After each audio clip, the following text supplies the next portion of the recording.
Trace um paralelo entre a maneira em que você encarava o jornalismo no início de sua carreira e como você enxerga hoje.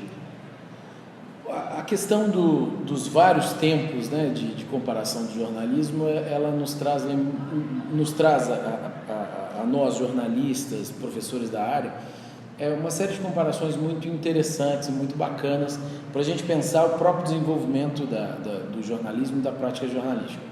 Quando eu entrei na faculdade de jornalismo, na UFMG, em 1995, eu peguei a transição justamente da máquina de escrever para o computador. É interessante pensar que a reestruturação de uma área para análise da comunicação social, especificamente o jornalismo, publicidade e outras áreas como acontece na UFMG, seja perpassada, por quê? Pela troca de equipamentos que dizem muito respeito à própria lógica ética, econômica, financeira, política e cultural da profissão. É muito interessante pensar que em cerca de 20 anos a comunicação humana ela mudou de modo tão radical. E nessa avalanche, uma avalanche que sim, tem problemas e que tem uma série de pontos positivos, ela refaça a possibilidade de o homem transmitir informação, e especificamente no que diz respeito ao jornalismo, a capacidade de um jornalista pensar qual o seu lugar como mediador do mundo e da sociedade, e ao mesmo tempo o seu próprio fazer jornalístico. Eu sempre costumo dizer, principalmente quando eu dava aula nos primeiros períodos, que o jornalismo é a arte do estranhamento. É impossível você imaginar a possibilidade de ser um bom jornalista se você não estranhar tudo que está ao seu redor, se você não estranhar a vida ao seu redor. E hoje nós temos uma série de aparatos tecnológicos que reencenam esse estranhamento.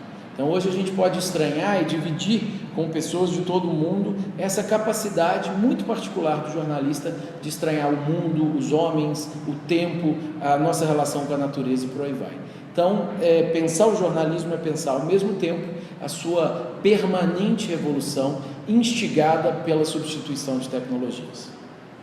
Certo. E quais os dilemas éticos que existem hoje, mas que não existiam naquela época? O jornalismo é em si uma prática ética.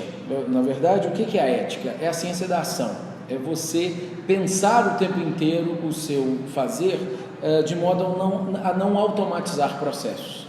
O bom médico, além de tecnicamente bom, é aquele que lembra que o corpo ao qual ele está dedicado é o corpo de uma pessoa que tem sentimentos, que tem relações, que tem família. Ou seja, o pressuposto ético do médico é o de atender tecnicamente bem um corpo, mas que é muito mais do que um mero corpo. Se a gente pensa no jornalismo, os preceitos éticos por trás da substituição, por exemplo, das tecnologias, está no quê? Na minha capacidade, ao mesmo tempo, promover muito mais diálogos cada vez mais complexos, mas ao mesmo tempo intensos, mas que, ao mesmo tempo, as minhas responsabilidades, elas crescem ao mesmo ritmo. Ou seja, se antes eu me preparava, por exemplo, num jornal diário, para dizer uma série de coisas para o dia seguinte, hoje, se eu trabalho num portal, se eu sou um blogueiro, ou se eu trabalho com mídias sociais, eu digo muito tudo o tempo inteiro.